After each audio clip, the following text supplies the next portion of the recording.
नमस्कार दोस्तों, जय हिंद।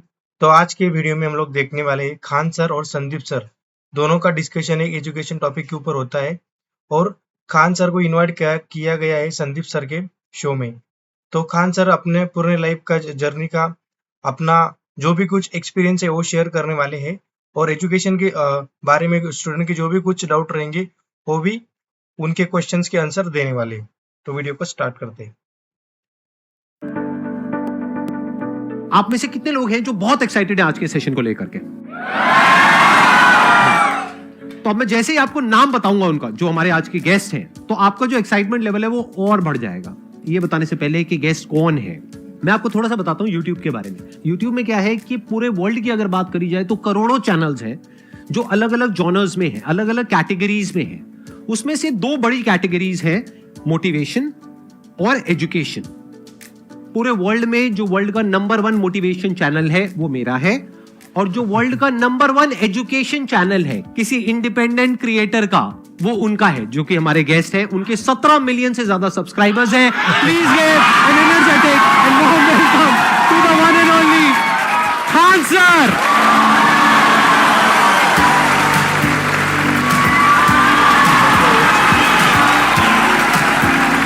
क्या हाल जी, कैसे हैं आप?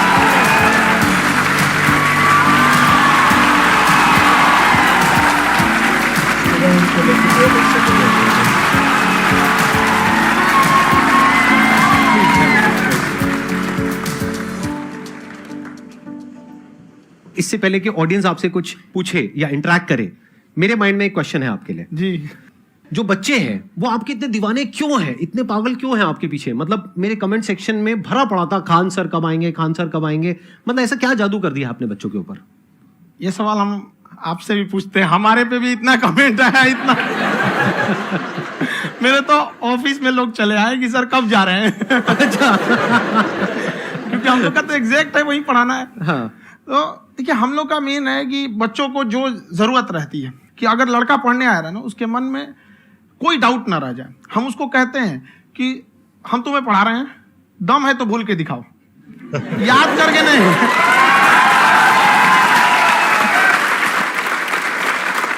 प्लस आप जिस प्राइस पॉइंट पे पढ़ा रहे हैं, आई थिंक वो सबसे कम है, वो बहुत ही कम है। सर, ये जो फीस का कल्चर है, ये हमारा इंडियन कल्चर नहीं है। हमारा इंडियन कल्चर गुरु दक्षिणा है, उस हिसाब से वो सही है। ऑक्सीजन जैसे जिंदगी के लिए जरूरी है, वैसे एजुकेशन जरूरी है। कोई ये नहीं कह सकता है कि पैसे की वजह से वो खान सर के यहाँ से लौट गया। क्या बात है।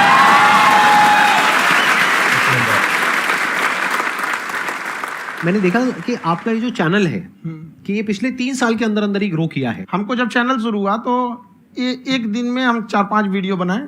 एक हमको कुछ आता, आज भी नहीं आता इतना, तो हम देख के कैमरा उमरा तो हम कंफ्यूज हो गए, बाप रे। तो हम एक ही दिन में वीडियो शूट किया, पढ़ाने वाला टॉपिक था हमको। उसके बाद कभी वीडियो ही नहीं, 6-7 वीडियो एक ही बार शूट कर लिए। और एक जो थे जिनका कैमरा वगैरह था, मेरे पास कैमरे भी नहीं थे उस टाइम, और कैमरा 35,000 का था। तो 6 महीना इसी में लग गया, जो 35,000 इसी में फंस जाएगा।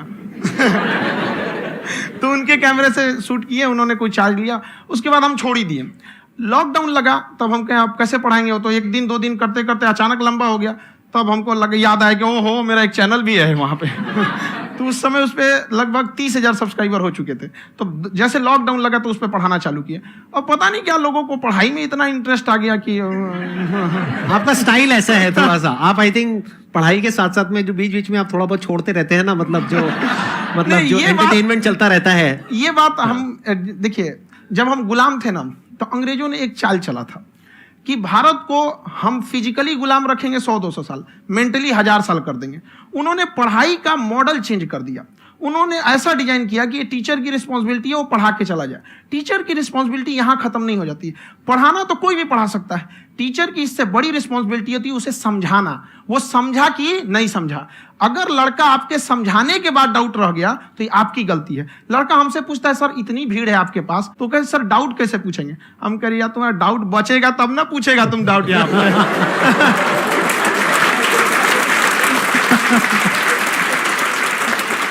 कॉन्फिडेंस नेक्स्ट लेवल है खान सर का, मानना पड़ेगा। और शायद यही वजह है इनकी जो ग्रोथ है उसका। किसी ने शायद सपने में भी नहीं सोचा होगा कि पिछले 2 साल के अंदर अंदर जो आपके चैनल की ग्रोथ हुई है, जैसे आप खुद ही बता रहे हैं कि लॉकडाउन के टाइम पे आपके 30,000 के करीब सब्सक्राइबर्स थे, आज की डेट में 17 मिलियन है। और मेरा एक क्वेश्चन और है, इससे पहले कि ऑडियंस में से आपसे कोई क्वेश्चन पूछे, कि कई बार आप ऐसे भी टॉपिक्स टच करते हैं जो थोड़े से कंट्रोवर्शियल है या थोड़े से सेंसिटिव है, जिसके ऊपर बात करने की हिम्मत आई थिंक बहुत ही कम लोगों में है। तो आपको कभी ये नहीं लगता है कि कहीं ज्यादा तो नहीं हो रहा है, इसको थोड़ा रोक देते हैं, थोड़ा कम कर देते हैं, क्योंकि कोई लाइन ही नहीं है वैसे तो बोलने को, तो आप कुछ भी बोल दो, कितना भी बोल दो। हुई है कंट्रोवर्सी बहुत बार। एक्चुअली बचपन से हमको फौज में जाना था, और फौज वालों के लिए ये सब मायने नहीं रखता, उसको करना है मतलब करना है, तुम सामने कुछ भी रहो, डजंट मैटर।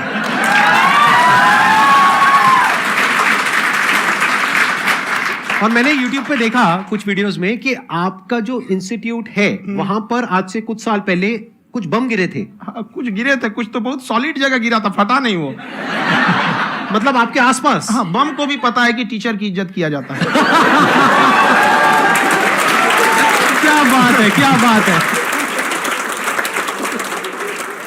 मैं समझ पा रहा हूं कि ये आपके अंदर जो एटीट्यूड है ये कहां से आ रहा है, क्योंकि आप बचपन से ही फौज में जाना चाहते थे, तो आप जंग के मैदान में ही खड़े हैं एक तरीके से। बस फर्क ये है कि आपके हाथ में कलम है, हथियार ना हो करके। हथियार से एक आदमी की जान जा सकती है, हाँ। कलम से बहुत ताकत होता है। शिक्षा एक ऐसा हथियार है ना, हर कुरीतियों से लड़ सकता है, हर तरह की समस्याओं से। और ये एक ऐसा हथियार है, मेटल डिटेक्टर में भी नहीं पकड़ाता है।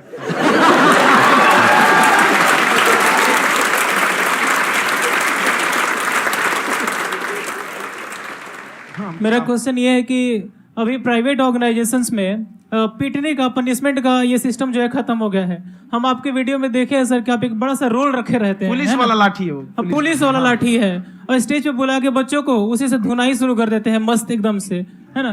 तो सर मतलब कि बच्चे मतलब कि डरते नहीं है आपसे, और इस तरीके से कैसे कनेक्टेड हैं आपसे, है ना। और एक और क्वेश्चन सर, यूपीएससी का जो आप अपना बैच स्टार्ट करने वाले हैं, ठीक है, उसके बारे में बताइए सर, क्योंकि मुझे मतलब उस चीज को करना है सर, ठीक है। और संदीप सर को देख लिए, मेरा तो वैसे ही हो जाना है।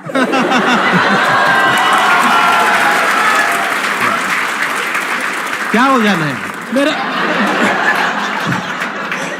पूरा कंप्लीट करो। I'll be an IAS officer next year because I have seen you, sir. My day is like complete, sir. All the best. Thank you so much, sir. Thank you. पूरा बोला करो। Thank you. देखिए, लड़कों को जहां तक पीटने की बात है, जब पढ़ाने की बात आएगी तो उसको हम पूरे बेहतरीन ढंग से पढ़ाएंगे। लेकिन जब सजा देने की बात आएगी ना, तो वो भी बेहतरीन ढंग से होगा। ऐसा थोड़ी होगा कि बस एक ही चीज बेहतरीन ढंग से होगा। और डर का होना बहुत जरूरी है। ये डर भी अपने आप में एक मोटिवेशन है, क्योंकि जब आपके अंदर एक थोड़ा सा डर रहे ना, तो डर के भागिए मत। एक ऐसा डर जिसको आप लगे कि नहीं नहीं थोड़ा सा और करने की जरूरत है, फिर तो ये हम इसको क्रॉस कर जाएंगे आप। तो लड़कों के अंदर ये डर बनाना भी जरूरी रहता है। और रही बात यूपीएससी वाले की, जो आपने बोला, बहुत सारे लड़के वेट कर रहे हैं यूपीएससी की, क्योंकि 2-2.5 लाख फीस सारे लोग एफोर्ड नहीं कर सकते। और हमारा वही रहता है, हम तो ज्यादातर हमारे स्टूडेंट देखेंगे तो किसी के रिक्शा वाला, सब्जी वाले, यही लोग, इनको तो 2.5 लाख रुपया इनके पास पूरी संपत्ति नहीं होती है, फीस कहाँ से भरेंगे वहां पे, उसके बाद रहेंगे कहाँ से। तो ऑल ओवर इंडिया से, कश्मीर से कन्याकुमारी तक, गरीब से गरीब भी लड़का उसको पढ़ सकता है। यही कुछ 1000 रुपया मंथली, 12-14 हजार साल का पड़ेगा, खत्म हो जाएगा इतना में।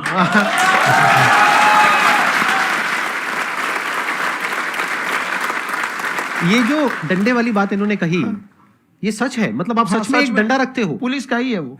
और मारते हो?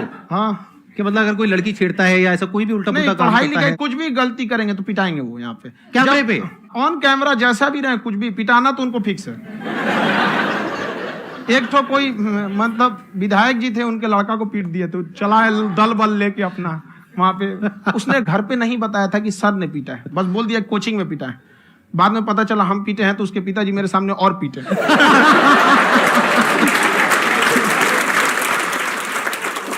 सर, आपका सबसे बड़ा डर क्या है आप दोनों का? फौजी को डरे नहीं लगता है। बाकी अब सर से पूछिए। आज के सेशन से पहले कोई डर नहीं था, लेकिन अब मुझे इनकी डंडे वाली कहानियां सुन करके डर लग रहा है कि कहीं मैंने गलती से कुछ बोल दिया और इन्होंने कहीं पीछे कुछ रखा हुआ है, और यही आ करके अगर इन्होंने मेरी पिटाई कर दी तो बहुत बुरा हो जाएगा। तो इसलिए हमको थोड़ा डर लग रहा है।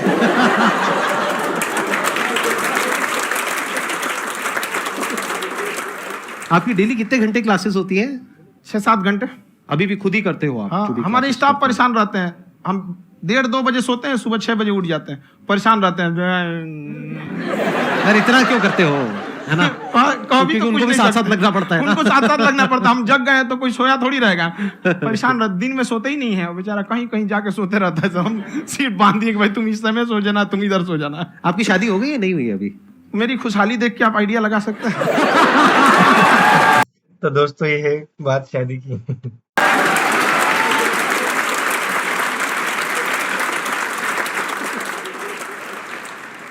First of all I would like to say sir thank you so much to you and to your team कि आपने मुझे यहाँ आने का मौका दिया।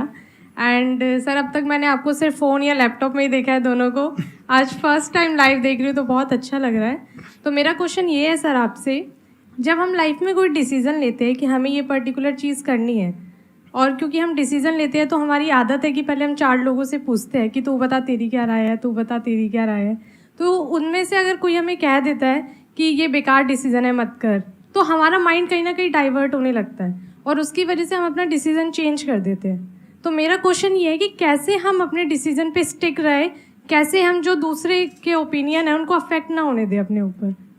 दूसरे से सलाह लेने से पहले एक बार खुद उस पर रिसर्च कर लेना चाहिए, ताकि आप सामने वाला क्या सलाह दे रहा है आपको समझ में आना चाहिए। यहाँ पर ऐसा नहीं है कि कई बार ऐसे होते हैं कि दूसरे वाले को एक्सपीरियंस होता है, तो अगर आपको पहले से आइडिया है, उसके बारे में आप बेहतरीन ढंग से रिसर्च किए हैं कि क्या इसमें प्लस पॉइंट है, क्या निगेटिव है, उसके बाद आप किसी से सलाह लेने जाइए। ये नहीं कि मन में आया सीधा बता गड़बड़ा जाएगा। तो वहाँ पे पहले आपको R&D करना पड़ता है, समझ में आया कि नहीं। और जिंदगी हो या गाड़ी, जीतेगा वही जो टाइम पे गियर चेंज कर रहा है। तो डिसीजन चेंज करना बहुत ज्यादा गलत नहीं है। इन्होंने बहुत अच्छी बात कही है और मैं इसी बात में थोड़ा सा और ऐड ऑन करूंगा कि ये जो आपने कहा ना कि अपने डिसीजन पे स्टिक कैसे रहें, ये कोई अच्छी क्वालिटी नहीं है, क्योंकि टाइम टू टाइम आपको अपने डिसीजंस को चेंज करना होता है। जैसे आपने 4 लोगों से डिस्कस किया, कोई इंसान कुछ पॉजिटिव बोल रहा है, कोई नेगेटिव बोल रहा है, उससे फर्क नहीं पड़ना चाहिए। डिपेंड ये करता है कि वो जो बोल रहा है उसका बेसिस क्या है। क्या वो किसी नॉलेज या एक्सपीरियंस के बेस पे बोल रहा है या ऐसे ही कुछ भी बोल रहा है? ऐसे ही बोल रहा है तो फिर उसकी बात पे ध्यान क्यों दे रहे हो? अगर किसी नॉलेज या एक्सपीरियंस के बेस पे बोल रहा है, फिर चाहे वो पॉजिटिव बोल रहा है चाहे नेगेटिव बोल रहा है, दोनों ही मायने रखता है। उसके बाद में रिसर्च करनी है और फिर रिसर्च करने के बाद में फाइनल डिसीजन अपना खुद का होना चाहिए। अब वो डिसीजन उससे अलग भी हो सकता है जो आपने पहले लिया था, और वो सेम भी हो सकता है। सर मेरा क्वेश्चन दोनों से है आपसे, how to deal procrastination and laziness. हमारा ब्रेन है ना, ये बहुत आलसी टाइप का है, इसको आराम खोजना पसंद है। अब थोड़ा सा भी आप इसको आराम की ओर लेके चले गए ना तो फिर उधर ही रहेगा। आप सोचेंगे 10 मिनट आराम कर लेते हैं ना, तो 10 मिनट 2 घंटा बना देगा। उसको टॉर्चर कीजिए, चल 10 मिनट बाद में उसको आप उस पर हावी मत। वो कह रहा है कि हमको आराम चाहिए, आपको हाँ आराम मिलेगा, पहले काम फिर मिलेगा आराम। तो आप उसके हिसाब से मत चले। आपका मन कर रहा है थोड़ा सा देख लेते हैं, कोई नोटिफिकेशन आया, आप कोई काम कर रहे हैं, क्यों पहले काम कर लीजिए, बाद में देखिएगा ना नोटिफिकेशन। आप हावी मत होने दीजिए यहाँ पे। अगर आप 5 मिनट भी थोड़ा सा लूज पड़े ना, थोड़ा सा कमर सीधा कर लेते हैं, वो 2 घंटा बर्बाद कर दिया आपको। हावी मत होने दीजिएगा उसको अपने ऊपर। प्रोक्रेस्टिनेशन को तोड़ने का एक ही तरीका है, सबसे छोटे लेवल पे ले जा करके उस गोल को तोड़ दो। यानी वो गोल बहुत बड़ा है, उसको ब्रेक डाउन करो, उसके सबसे पहले स्टेप पे आ जाओ कि उसको अचीव करने का सबसे पहला स्टेप क्या है। जैसे गाड़ी चलाना सीखना है, उसका सबसे पहला स्टेप क्या है। अगर घर में कोई नहीं है सिखाने वाला या सिखाने वाली, तो बाहर जा करके जो गाड़ी का ड्राइविंग स्कूल है उधर जा करके पैसे दे दो। अब फंस गए ना तो फंसा दो अपने आप को। दिमाग ये लगाओ कि अपने आप को कैसे फंसाया जाए। जब हम फंस जाते हैं ना तो फिर हमको वो काम करना ही पड़ता है।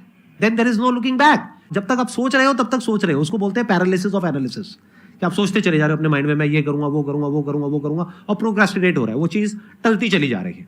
तो उसको छोटे से छोटे लेवल पे ब्रेक डाउन करके उसको कर दो, दैट इज नंबर 1। और जैसे ही करना शुरू करते हो, कोशिश करो कि उसको जब तक कि आप सही से नहीं कर लेते हो उसको छोड़ना नहीं है, तो आपकी लेजीनेस भी खत्म हो जाएगी। कई लोगों को तो हमने देखा जो सप्ताह में कुछ भी नहीं करता, वो भी संडे को आराम कर रहा है।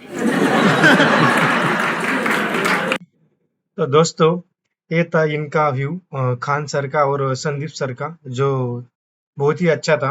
एक्चुअली संदीप सर एक मोटिवेशनल स्पीकर है, सबको पता ही है, और खान सर का जीएस रिसर्च सेंटर वो भी बहुत अच्छे से चलता है। और उनका जो भी कुछ इन्फॉर्मेशन रहता है एजुकेशन के बारे में, फिर जनरल टॉपिक के बारे में, वो बहुत वैल्यूएबल रहता है स्टूडेंट के लिए या फिर कॉमन मैन के लिए। तो गाइज आपको ये वीडियो अच्छा लगा तो वीडियो को लाइक कीजिएगा, चैनल को सब्सक्राइब कीजिएगा। मिलते हैं नेक्स्ट वीडियो में, तब तक के लिए जय हिंद, वंदे मातरम।